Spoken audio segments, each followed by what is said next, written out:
एबे एबे रथयात्रा को आखि आगे रखी राशन कार्ड को नहीं एक बड़ घोषणा करा जायछि।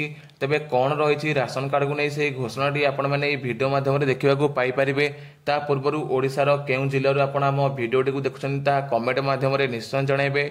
यदि भिडियोटी को प्रथम कर देखुछन भिडियो को गोटे लाइक करनेबे एवं चैनल को नुआ करी आसले चैनल को सब्सक्राइब करी पाखे था बेल आइकन को प्रेस करनेबे। तो राशन कार्ड को नहीं जो अपडेट आसी ताहा हेउछि रथयात्रा को दृष्टि रखी आगामी 3 मास राशन सामग्री जुलाई प्रथम सप्ताह भितर प्रदान करा जिवो। तेबे जुलाई अगस्त सेप्टेम्बर मासर राशन उपभोक्ता मान को रथयात्रा पूर्व दिया।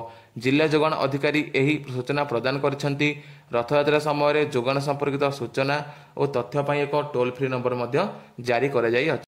तेबे आपणकर राशन कार्ड अच्छी कि नहीं आपण ताहा कमेंट माध्यम आमको निश्चय जनइबे एवं केउं जिल्लारू आपण आम भिडियोटी देखुछंती ताहा मध्य कमेंट माध्यम आमको जणाई पारिबे।